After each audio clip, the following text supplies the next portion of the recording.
près de 14 milliards d'années, l'univers entre dans une violente expansion, le Big Bang.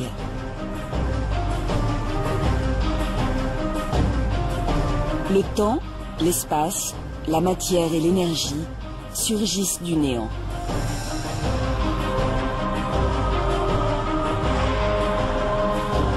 Les premières particules s'organisent. Elles donnent naissance aux étoiles et aux planètes. Des astres qui se regroupent en dizaines de milliards de galaxies. Au sein de ce déchaînement primordial, une petite sphère de 12 000 km de diamètre voit le jour. La Terre.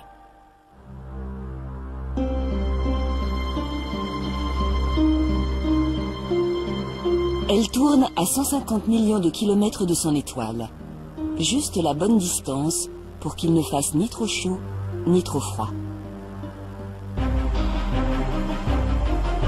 Ici, la vie trouve des conditions favorables pour se développer. En 4 milliards d'années, les océans, les terres et le ciel ont été colonisés. L'homme apparaît il y a seulement quelques millions d'années. Son intelligence lui a permis de s'adapter rapidement au monde qui l'entourait et petit à petit, il a assis son emprise sur la planète entière.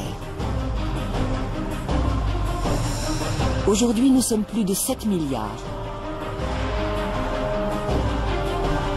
Nous construisons toujours plus haut, nous voyageons toujours plus vite et nous communiquons instantanément partout à travers le globe. Nous maîtrisons la matière, l'énergie et même les mystères de la vie. Pourtant, nous restons bien vulnérables face à la puissance de la nature. Par hasard, une succession d'événements a abouti au monde tel que nous le connaissons.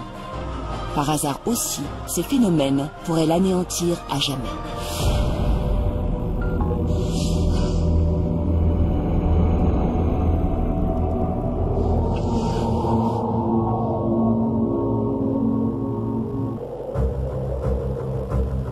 Depuis toujours, l'homme regarde vers l'avenir avec angoisse et incertitude.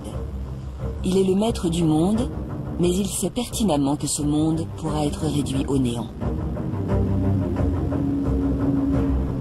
Au fil de l'histoire, des récits et des sciences, il a pris conscience de sa mortalité et de celle de son espèce. Les dinosaures, les grands mammifères, Néandertal, tous ont succombé. Ce qui préoccupe l'humanité n'est pas de savoir si elle disparaîtra, mais plutôt quand et comment elle disparaîtra. Depuis que la Terre existe, et surtout depuis que l'homme arpente la Terre, il s'interroge sur son avenir. Il s'interroge sur son avenir et à défaut de l'imaginer, il le détruit. L'historien Luc Mary a longtemps étudié cette crainte du futur. Depuis la chute de l'Empire romain, il a recensé 183 prophéties annonçant la fin du monde. Des prédictions apocalyptiques qui prennent leur source dans les craintes du présent. Une brusque montée des eaux en mer Noire il y a 7500 ans aurait donné lieu au récit du déluge. La grande peste qui décime l'Europe au XIVe siècle relance l'annonce d'un jugement dernier. Pour Luc Mary, ces présages révèlent et cristallisent toutes les peurs de l'humanité. Surtout 3 peurs.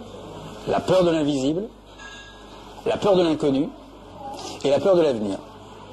Et généralement de tout ce qu'on ne maîtrise pas, de ce qui se passe sous nos pieds et au-dessus de nos têtes. Les mythes sont souvent irrationnels. Pourtant, le progrès des sciences et des connaissances n'a pas mis fin à ces prédictions. Bien au contraire.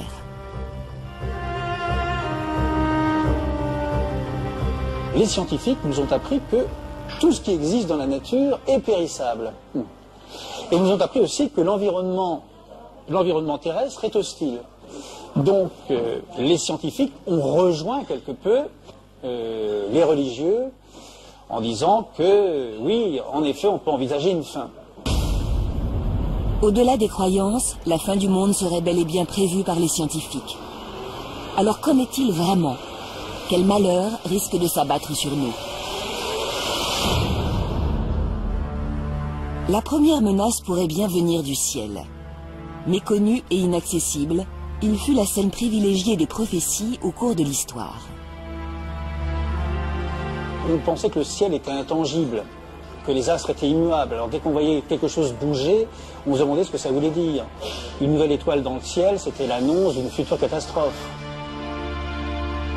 Au centre du ciel, le soleil radieux était honoré par les civilisations anciennes, il était observé, ses mouvements étaient répertoriés dans les premiers calendriers. Mais ses secrets demeuraient encore impénétrables. Le soleil, à ce moment-là, fascinait complètement toutes les religions, enfin de la religion des Mayas aux Égyptiens en passant par les Romains. Les Romains, par exemple, consacraient un jour au soleil, c'était le 25 décembre. Le 25 décembre, c'était le Sol Invictus, le jour du Sol Invictus, du soleil invaincu. Le soleil aussi, chez les Mayas, on lui offrait des sacrifices humains, qui plus est, pour mieux régénérer le soleil, avec le sang des victimes des sacrifices. Et ce soleil, donc, a complètement fasciné, à défaut de le comprendre, on l'a vénéré.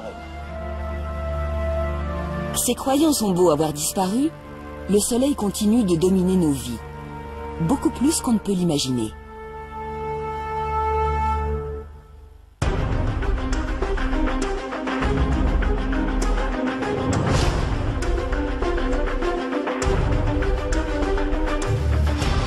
La science nous apprend aujourd'hui qu'il est loin d'être aussi calme qu'il en a l'air.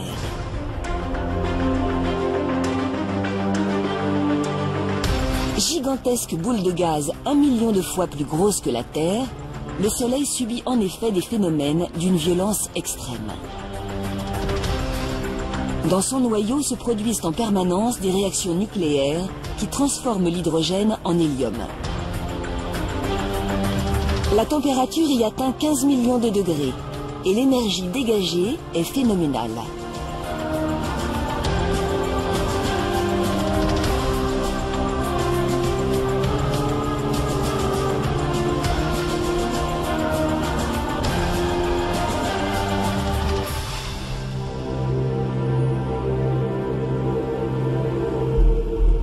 Ce bouillonnement incessant peut être troublé par des événements encore plus puissants, les éruptions solaires.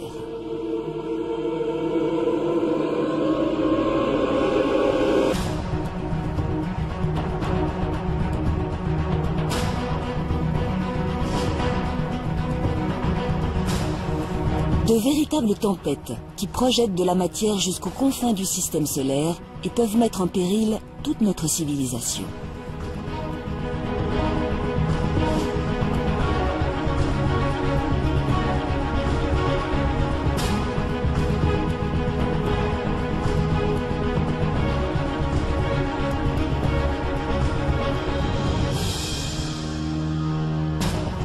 En Belgique, l'Agence spatiale européenne a donc placé notre étoile sous très haute surveillance.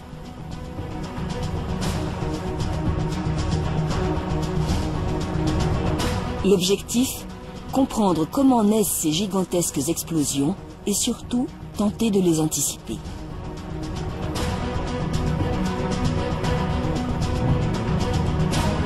Au sol, des télescopes scrutent l'activité du Soleil à l'affût du moindre sursaut. Plus haut, dans l'espace, là où l'atmosphère n'embarrasse plus les instruments, des satellites détectent, filment et enregistrent chacune de ces irrégularités, 24 heures sur 24.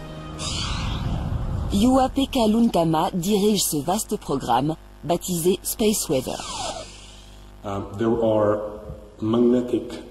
Il y a des anomalies magnétiques à la surface du Soleil.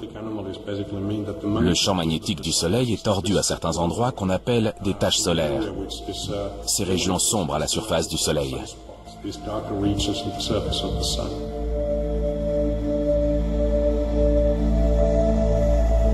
Au cœur de ces taches, le magnétisme est si fort qu'il isole la région du reste de l'activité solaire. Le centre de la zone se refroidit et devient plus sombre.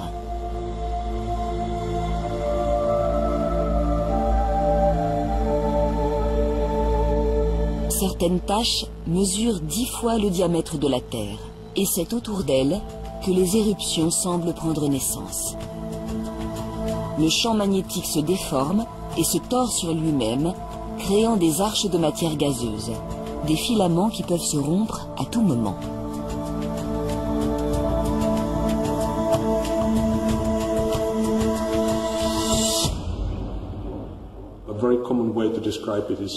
C'est comme un élastique. C'est la comparaison qu'on utilise en général. Si vous prenez un élastique et que vous commencez à l'entortiller entre vos doigts, il va s'emmêler. Des nœuds vont se former. Et si vous continuez, il finira par casser. Toute l'énergie contenue dans l'élastique entortillé va être libérée et vous allez sans doute vous faire mal aux doigts. C'est ce qui se produit avec ces anomalies magnétiques à la surface du Soleil. Ce phénomène s'appelle une éruption solaire.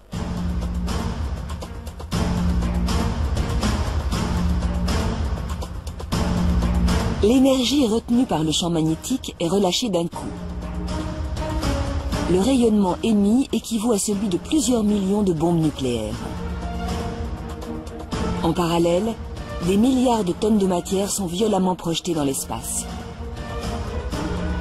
Lorsqu'une telle éruption se produit en direction de la Terre, cette matière solaire fonce vers nous à une vitesse prodigieuse, plusieurs millions de kilomètres/heure.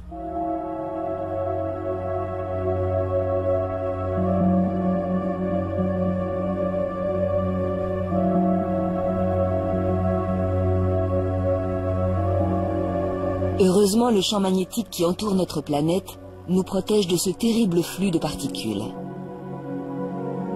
Il dévie leur trajectoire et les envoie vers les pôles, où elles frappent l'atmosphère en générant un spectacle magnifique, les aurores polaires.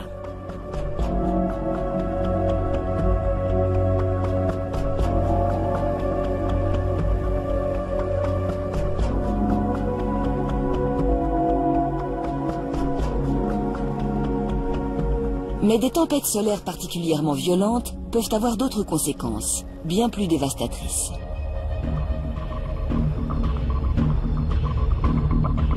Le rayonnement émis par le Soleil viendrait irradier la haute atmosphère et changer sa composition.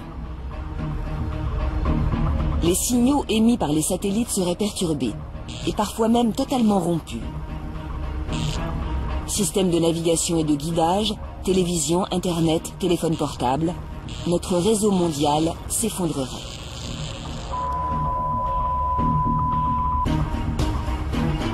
Et ce n'est pas tout.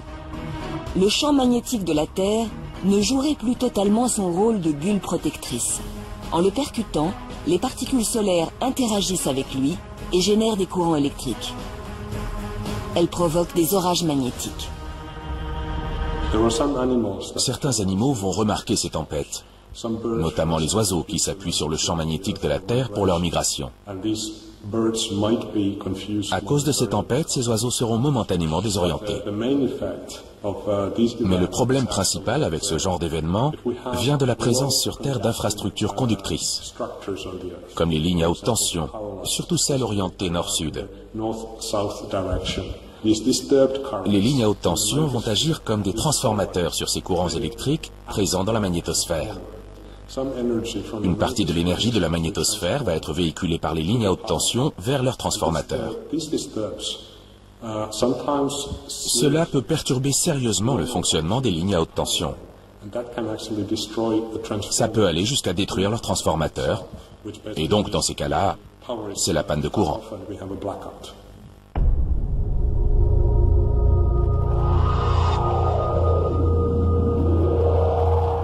Déjà, en 1989, une importante éruption solaire a provoqué une coupure totale d'électricité au Québec, plongeant la région entière dans le noir. En 2003, le scénario s'est reproduit en Europe du Nord. Mais la tempête solaire la plus grave remonterait à 1859. Cette année-là, des aurores polaires sont visibles jusqu'à Cuba. L'orage magnétique associé aurait touché la quasi-totalité du globe, mettant les réseaux télégraphiques hors service. Si un tel événement se reproduisait aujourd'hui, le monde entier serait paralysé. Transport, télécommunications, éclairage, plus rien ne fonctionnerait. L'humanité devrait réapprendre à vivre sans électricité.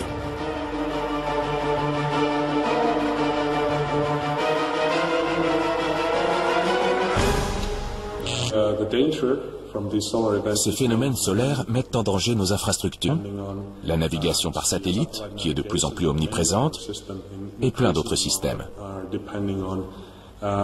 Sans oublier l'effet sur le réseau électrique. Une coupure de courant, ça a un impact majeur dans notre société actuelle.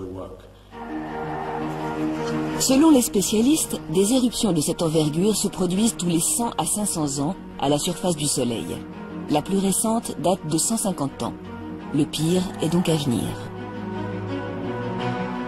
Dans les prochaines décennies ou les prochains siècles, une éruption majeure aura forcément lieu. Elle réduira notre société interconnectée au chaos. Les colères du Soleil pourraient donc anéantir notre civilisation et renvoyer l'homme à l'aube de son existence. Serait-ce la fin du monde pour autant? Peut-être pas. Ou du moins pas tout de suite. L'astre qui nous réchauffe et nous éclaire depuis toujours n'est pas éternel. Âgé de 4,6 milliards d'années, le Soleil est déjà une étoile mature à l'échelle des temps de l'univers. Au fil de sa vie, sa luminosité n'a cessé d'augmenter. Il chauffe notre planète de plus en plus et continuera de le faire en vieillissant. Un cycle infernal va alors s'enclencher. Petit à petit, les océans seront vaporisés. Une fois dans l'atmosphère, l'eau gazeuse favorisera l'effet de serre et participera à son tour à l'augmentation de la température. D'ici 1 milliard d'années, notre atmosphère avoisinera les 400 degrés. L'eau aura disparu de la surface du globe. Transformée en véritable fournaise, la Terre deviendra inhabitable. Toutes les espèces s'éteindront alors une à une, des plantes aux mammifères, en passant par les dernières bactéries. Mais le Soleil n'aura pas encore dit son dernier mot. À un moment donné, dans 4 milliards d'années, le Soleil se dilatera. Il se transformera en géante rouge parce que la réaction de fusion sera plus forte que la gravité. Peu à peu, le Soleil va gonfler comme un ballon de baudruche. Il engloutira Mercure, puis Vénus, et s'arrêtera aux portes de notre planète. La température à la surface du globe se comptera alors en milliers de degrés, et la Terre finira par s'évaporer.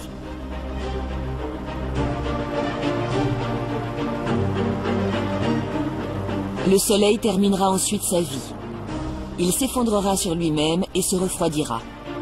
La géante rouge deviendra naine noire, une étoile morte.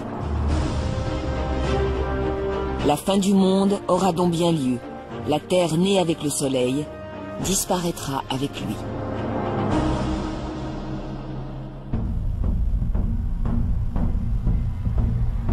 L'apocalypse viendra du ciel. C'est une certitude.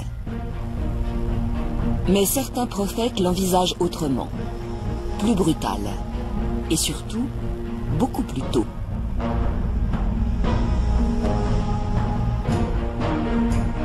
Dans le livre du Nouveau Testament, Saint Jean décrivait déjà des cataclysmes soudains.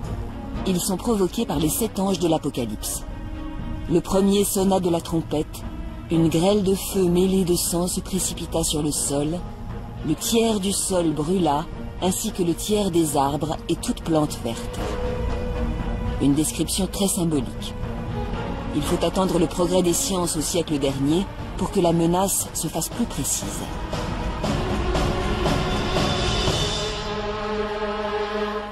Au début du XXe siècle, il y a une fin du monde qui a été presque aussi médiatisée que celle de 2012, c'est celle du 18 mai 1910. Et cette fin du monde a été annoncée par un grand scientifique répondant au nom de Camille Flammarion. Un astronome, s'il vous plaît. Camille Flammarion parle de la comète de Halley. Cette année-là, il nous dit la comète contient dans sa queue un gaz, le cyanogène, qui peut asphyxier la moitié de la Terre. Et finalement, la comète en question, elle est passée très loin de la Terre, elle était à peine visible à l'œil nu. Mais ça a été une peur panique dans le monde entier.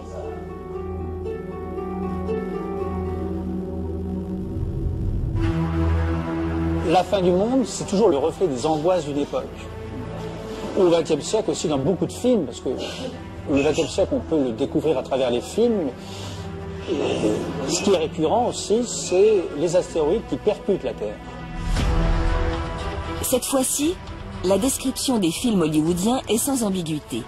Un bloc rocheux de plusieurs millions de tonnes fonce à travers l'espace et percute la Terre de plein fouet. Voilà le scénario qui pourrait sonner le glas de la vie sur Terre. Un scénario tout à fait envisageable si l'on en croit les spécialistes. Notre communauté scientifique étudie les astéroïdes depuis des centaines d'années. Il y a 30 ans environ, certains ont découvert qu'on ne pouvait pas écarter la menace d'une collision entre un astéroïde et la Terre.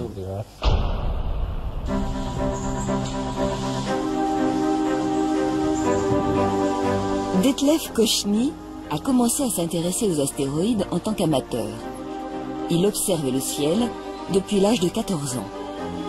Aujourd'hui, il dirige le programme de surveillance des Near Earth Objects de l'Agence spatiale européenne aux Pays-Bas. Appuyé par des équipes à travers le monde, il tente de comprendre l'histoire de ces objets qui croisent régulièrement la Terre. Le système solaire s'est formé à partir d'un grand nuage de gaz et de poussière. Le Soleil s'est formé au centre, il produit de l'énergie, et tout autour du Soleil, les planètes sont apparues. Mais il restait des particules de matière qui ont formé de petits objets. Ces objets peuvent avoir une dizaine, peut-être d'1 kilomètre ou même de centaines de kilomètres de diamètre. Et ces objets, ce sont des astéroïdes. Aujourd'hui, les astéroïdes sont rassemblés dans la ceinture principale, entre Mars et Jupiter, dans la ceinture de Kuiper, au-delà de Neptune, et dans le nuage d'Oort, aux confins du système solaire.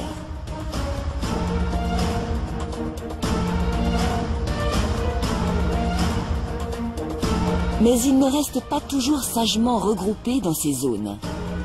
Certains sont parfois éjectés de leur orbite lors de violentes collisions.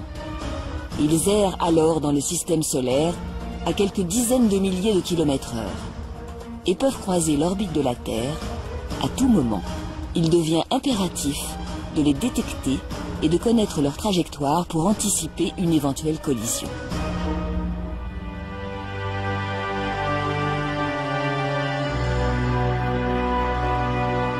Couplés avec une caméra, des télescopes du monde entier scannent le ciel étoilé, à l'affût de la moindre menace.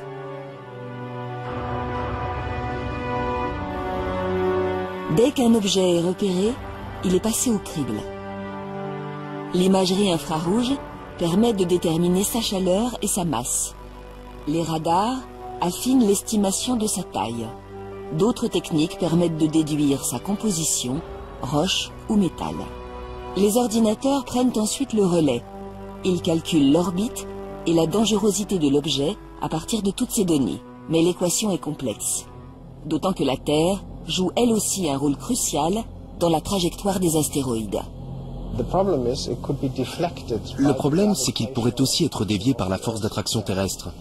On a donc intérêt à connaître très précisément la position de l'objet, parce que la moindre erreur sera amplifiée quand il entrera dans l'orbite terrestre. Et si l'on se trompe, l'objet pourrait entrer en collision avec notre planète à son prochain passage dans l'orbite terrestre. Nous devons donc observer en permanence les objets pour pouvoir suivre leur position exacte.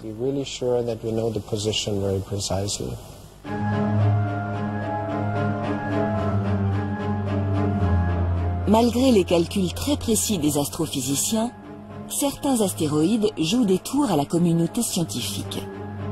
Ce fut le cas d'Apophis, qui défraya la chronique lors de sa découverte.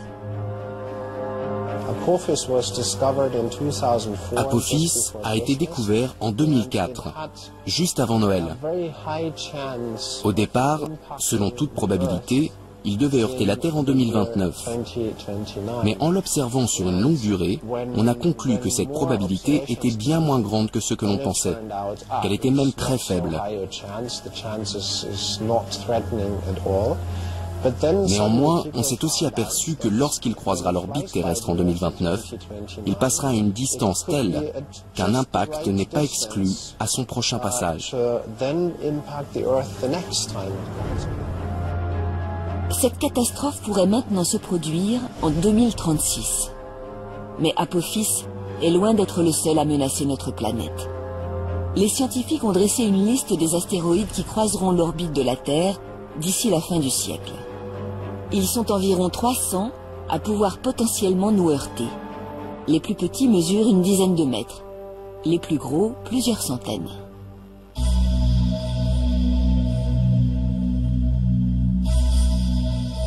« 2010 AU-118, 894 mètres de diamètre et une chance sur 60 millions de nous percuter. 1979 XB, 681 mètres, une chance sur 2 500 000. 1999 RQ-36, 560 mètres et une chance d'impact sur 1410. Plus l'astéroïde est grand, plus l'impact sera dévastateur. Pourtant, la menace la plus sérieuse ne mesure que 140 mètres. Elle s'appelle 2011 AG5. L'objet a une chance sur 500 de venir nous frapper, peut-être en 2040. Nous ne savons pas exactement où. Il faudra attendre le dernier moment.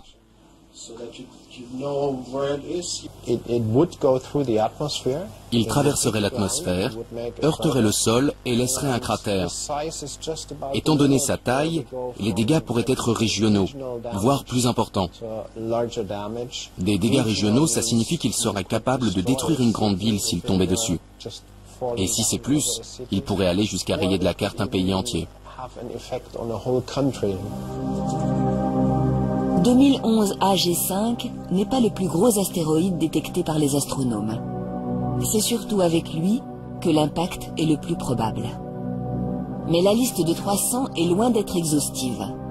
Les plus petits astéroïdes, ceux qui mesurent à peine quelques dizaines de mètres, sont extrêmement difficiles à détecter. Ils sont aussi beaucoup plus nombreux.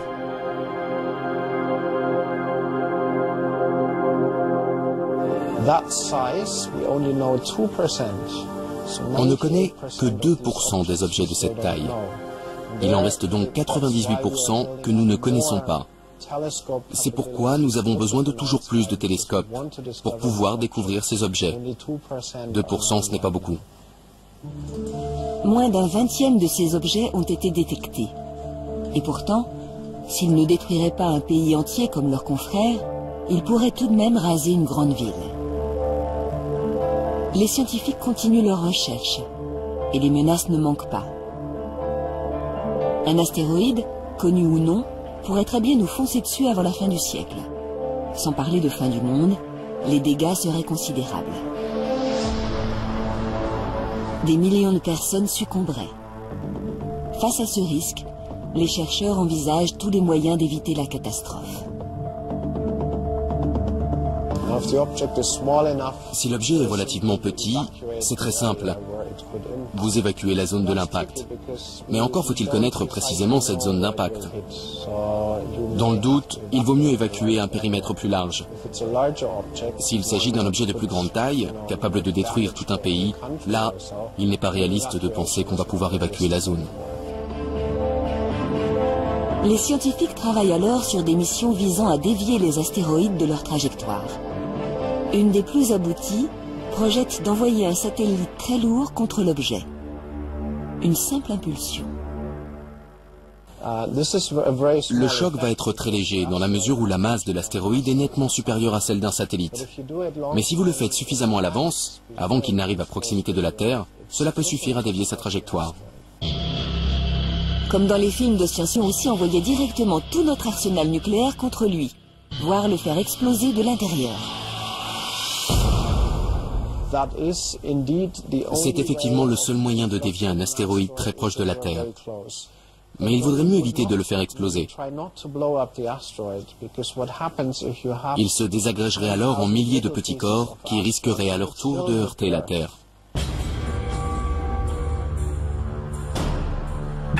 Nous ferions donc exploser les têtes nucléaires juste à côté de l'astéroïde.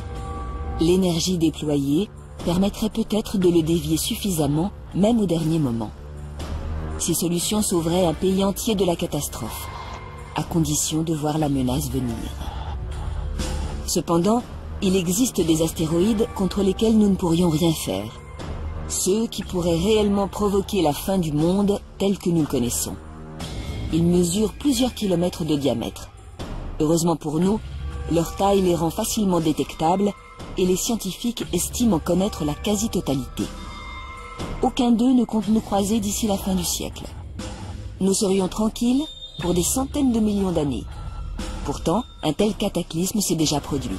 Il serait même à l'origine de la fin des dinosaures. Vincent Courtillot est géophysicien et spécialiste des grandes extinctions d'espèces.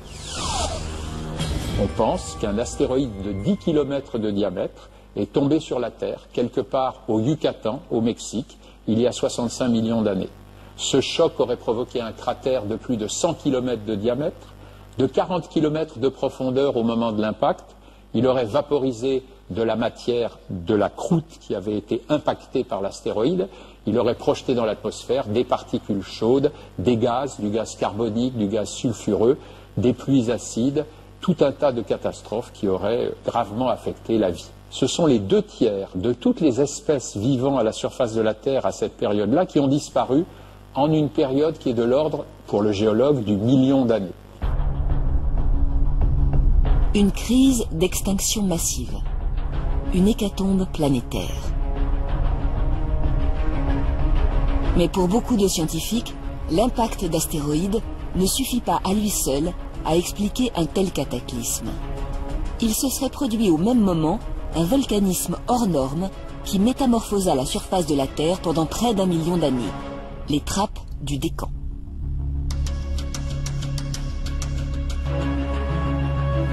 À 2900 km sous nos pieds, à la frontière entre le manteau de roche de la Terre et son noyau de fer liquide, de la chaleur s'est accumulée. Le noyau a chauffé le manteau et la matière est devenue plus légère, moins visqueuse. Une bulle de matière en fusion s'est formée. Un panache qui est remonté lentement, centimètre après centimètre. Des millions de kilomètres cubes de matière volcanique arrivent maintenant sous la croûte terrestre, à quelques centaines de kilomètres sous nos pieds. La croûte est chauffée et le panache finit par la fissurer. Des coulées de lave gigantesques jaillissent du sol. Le panache se vide à la surface par à coup. À chaque coulée, c'est plus de 10 000 km3 de magma qui se répandent. Cette matière volcanique s'accompagne d'émissions de gaz considérables et d'éjections de poussière qui viennent envahir l'atmosphère. Alors, est-ce que ça ne serait pas le gaz de ces volcans qui aurait empuanti l'atmosphère, empoisonné l'atmosphère et conduit aux extinctions d'espèces? Un tel chaos est difficile à imaginer. Même le pire volcanisme auquel l'homme ait eu affaire n'a rien de comparable avec ce phénomène. La plus grande coulée de basalte, la plus grande coulée de lave fluide, comme les laves du Décan en Inde, qui se soit produite sous les yeux de l'homme, c'est en 1783. En Islande, une fissure dans la région du Laki a mis en place en un an 15 km3 de lave. Ça a complètement perturbé le climat de l'hémisphère nord. On sait maintenant que ce sont des centaines de milliers de gens qui sont morts, probablement à cause de cette éruption de 1783. C'était quoi? C'était 10 km3 de lave en un an. Et je vous ai dit qu'en Inde, on a des coulées de 10 000 km3 de lave qui se sont formées en moins de 100 ans. C'est-à-dire, chaque année, 100 fois plus fort que le Laki et pendant 100 fois plus longtemps. Et ça, c'est une coulée. Et il y a des dizaines de coulées superposées. Et quand on fait le calcul des quantités de gaz injectés dans l'atmosphère et des conséquences climatiques, eh bien, on s'aperçoit en fait que le fameux impact d'astéroïdes, il a eu à peu près le même rôle qu'une grande coulée de lave. Pour Vincent Courtillot, il semble bien que le volcanisme de Trappes ait été le moteur principal de cette grande extinction. Comme 65% des espèces vivant à l'époque, les dinosaures n'y ont pas survécu. Mais à force d'enquête, les géologues ont découvert autre chose. Cette extinction n'a rien d'unique. En remontant le temps, ils ont mis la main sur la crise la plus meurtrière que la Terre n'ait jamais connue. Un panache volcanique est remonté par la Sibérie cette fois-ci, il y a 250 millions d'années. La Terre fut plongée dans l'apocalypse.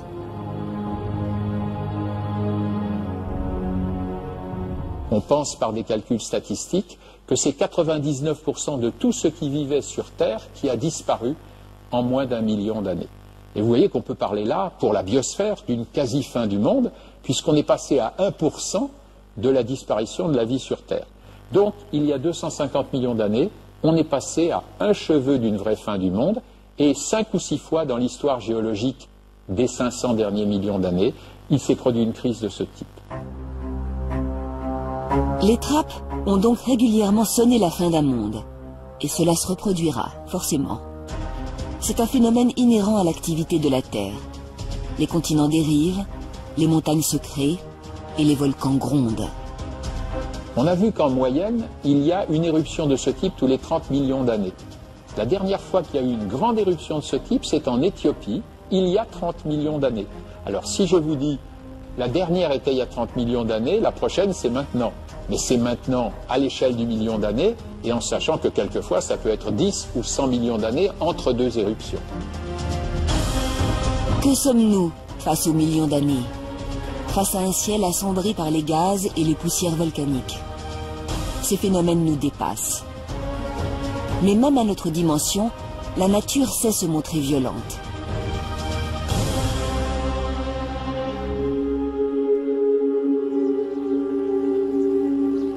En l'an 79, les habitants des cités de Pompéi et d'Herculanum découvrent la colère du Vésuve. Des milliers de personnes périssent sous un nuage de cendres. Les chrétiens de l'époque y voient un signe de la fin de l'Empire romain.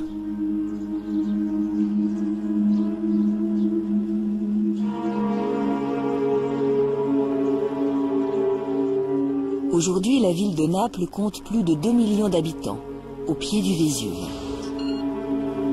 Le volcan est peut-être endormi depuis 1945, mais il peut se réveiller à tout moment.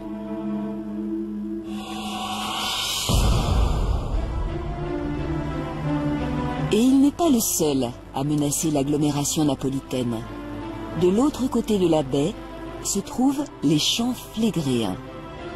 Une caldeira, un vaste cratère d'une dizaine de kilomètres, à l'intérieur duquel vivent 200 000 personnes. Moins connu, ce volcan est au moins aussi dangereux que son voisin. Il y a 35 000 ans, il démontra son potentiel destructeur en éjectant plus de 150 km3 de matière volcanique, 50 fois plus que le Vésuve lors de la destruction de Pompéi.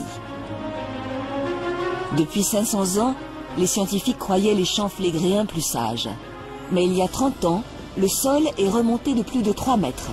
Ce mouvement s'est accompagné d'une dizaine de milliers de séismes en l'espace de seulement 2 ans. Aldo Zollo, sismologue, a mené l'enquête. Si on regarde la composition des gaz qui sont émis ici, ils ont une origine profonde et une origine liée à la présence d'un magma. Donc on parle d'une couche de magma, un magma seal, à une profondeur de 8-10 km, avec une épaisseur de l'ordre de 1 km, mais étalée sur plusieurs dizaines de kilomètres carrés, ça fait des quantités énormes en fait, de magma disponibles pour une éruption éventuelle. Finalement, là, on est dans quelque chose qu'on ne connaît pas encore très bien. Les habitants de Naples vivent à l'ombre de 2 monstres endormis. Nous ne comprenons toujours pas précisément les mécanismes de leurs éruptions. La ville doit donc les surveiller en permanence. Depuis 1841, Naples accueille le plus ancien observatoire de volcanologie, l'Osservatorio Vesuviano. L'observatoire a développé un réseau destiné à suivre les moindres mouvements des volcans au quotidien. On a bien sûr la sismologie, donc les réseaux sismiques pour détecter les sismes. On a les réseaux géodésiques à terre et spatial pour détecter les déformations. On a les réseaux de mesure des gaz, donc la géochimie, les températures. Et toutes ces données sont directement centralisées au centre de récolte de l'Osservatorio Vesuviano. Le but de ce réseau est de pouvoir détecter la plus petite anomalie par rapport au fonctionnement normal des deux volcans. En parallèle, volcanologues et sismologues travaillent avec la protection civile. On ne peut pas empêcher une éruption. Face au grondement d'un volcan, l'évacuation est notre seul recours.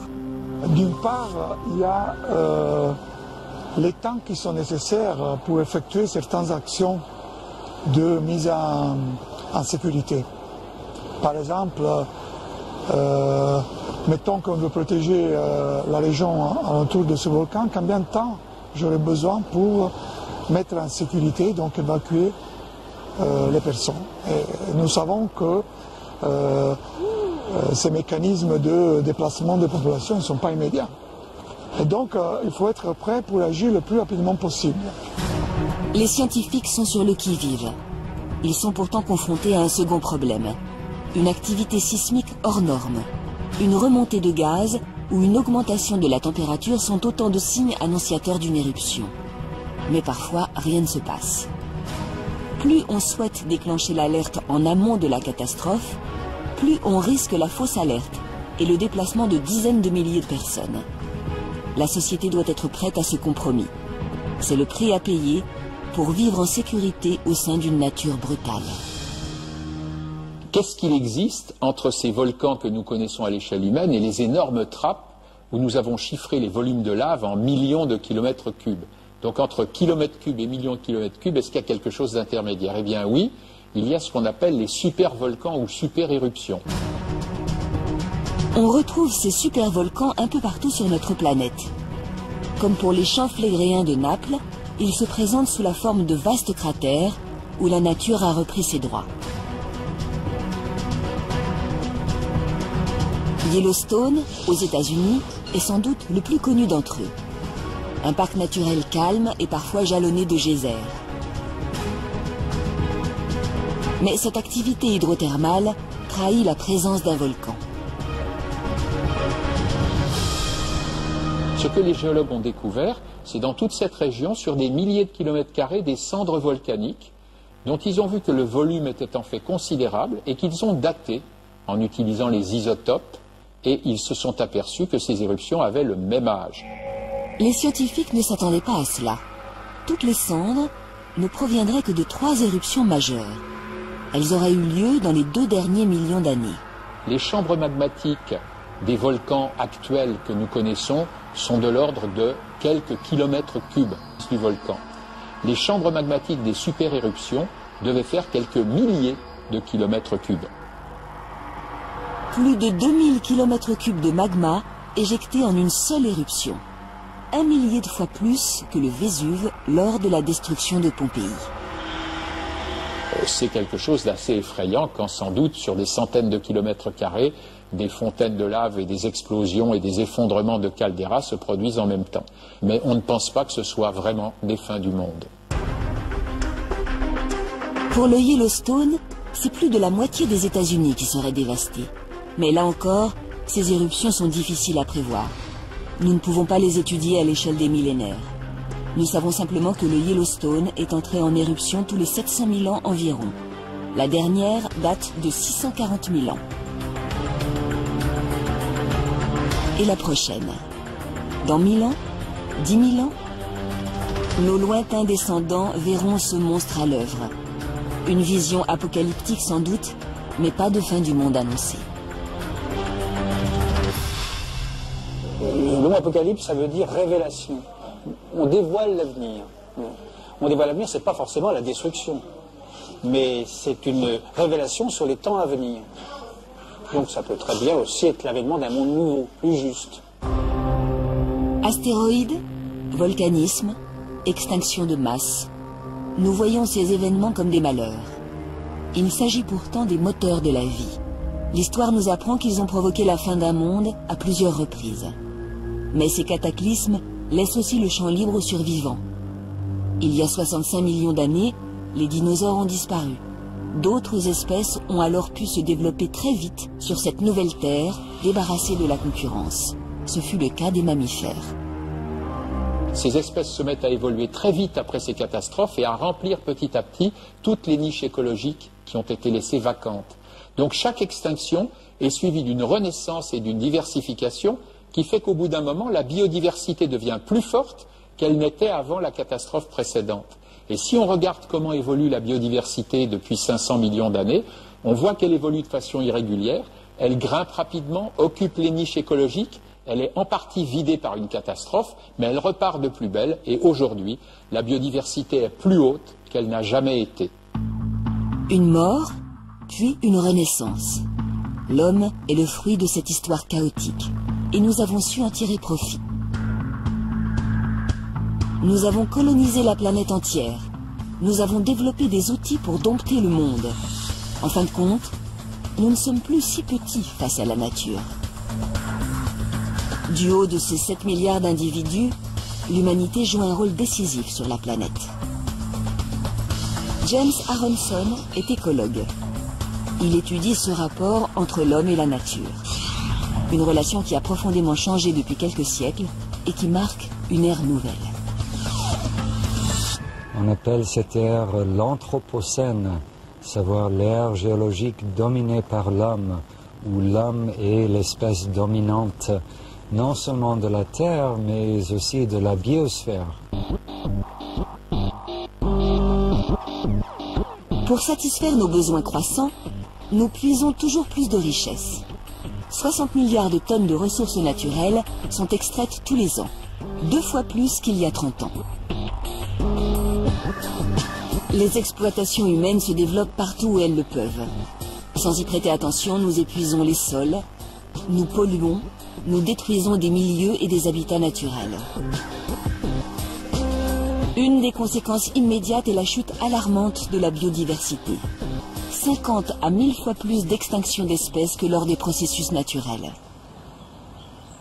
On a l'impression que la nature est infinie et peut absorber n'importe quelle quantité de pollution et peut toujours fournir nos besoins en matières premières. Mais on arrive à un moment dans l'Anthropocène où ce n'est plus le cas. Résultat, les milieux sont de moins en moins peuplés et de moins en moins diversifiés. Les fonctionnements des écosystèmes en sont directement menacés, et les services qu'ils nous rendent avec. Lorsque nous polluons et répandons des pesticides en masse, les abeilles s'affaiblissent. Faute de pollinisation, les plantes à fleurs sont moins productives. Cela signifie moins de fruits, moins de légumes et moins de céréales. Lorsque les sols sont surexploités, leurs micro-organismes s'amenuisent. Ils ne filtrent plus l'eau correctement et perdent en fertilité. À terme, notre façon d'exploiter les ressources brise des cycles naturels. Elle nous conduit à la désertification de certains territoires et à l'épuisement des richesses. Mais les écosystèmes et leurs espèces nous assurent aussi des services beaucoup moins évidents. Ils nous protègent. Vous vous souvenez qu'il y avait le tsunami très important en 2004 dans l'océan Indien qui a dévasté des côtes d'une vingtaine de pays. Là où les mangroves avaient été laissées intactes, les villages et les côtes ont beaucoup moins souffert. Et le monde s'est rendu compte que ces mangroves, ces forêts de mangroves, rendaient un service énorme aux hommes en termes de mitigation de l'impact des ouragans et tsunamis. Là où les mangroves avaient été éliminées pour faire place à un élevage de crevettes, c'est le cas classique, le tsunami a dévasté 10 fois plus que là où les mangroves étaient intactes. La modification des milieux nous rend aussi de plus en plus vulnérables face aux colères de la nature. Devant ce constat général, un groupe de chercheurs canadiens a récemment tiré la sonnette d'alarme. Selon eux, nous arriverions à un point de non-retour. Notre exploitation déraisonnée ne laisserait pas le temps aux milieux de se régénérer, de continuer à produire pour nous.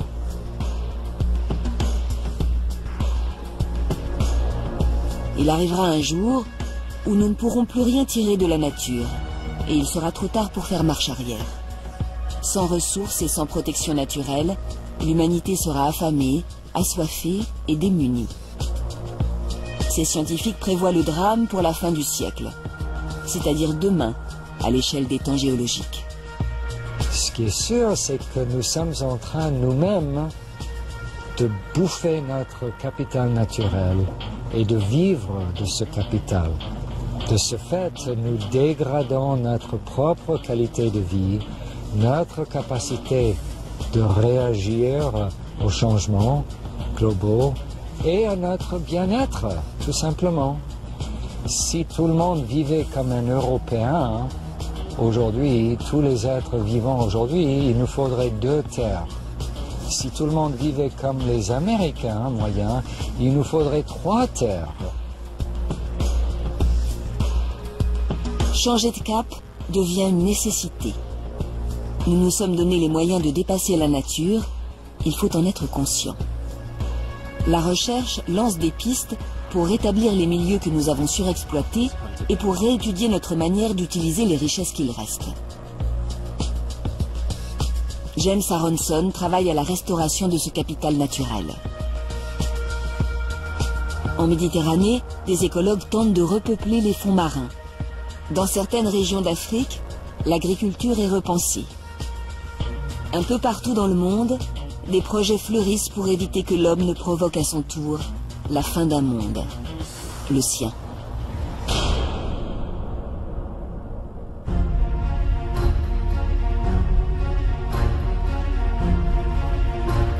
La peur de l'apocalypse a accompagné l'humanité tout au long de son histoire. À travers les mythes, les religions et les croyances, nous avons toujours pressenti la fin du monde. Et nous n'avions pas tort. La biologie nous a appris que la durée de vie moyenne d'une espèce, c'était au mieux quelques millions d'années, sauf des espèces exceptionnelles. Nous existons depuis 1 million d'années. Est-ce que nous survivrons à l'échelle du milliard d'années par les extraordinaires propriétés de notre propre espèce, ou est-ce qu'au contraire, nous nous ferons disparaître plus vite? Ça reste le grand point d'interrogation. Notre génie et nos technologies nous permettent de connaître les menaces qui guettent et de maîtriser notre avenir. Les astrophysiciens pointent leurs télescopes vers le ciel, les géologues vers les entrailles de la Terre, et nous apprenons depuis quelques années qu'il est aussi nécessaire de les tourner vers notre espèce. Car la fin pourrait arriver plus rapidement que prévu. En serons-nous les témoins ?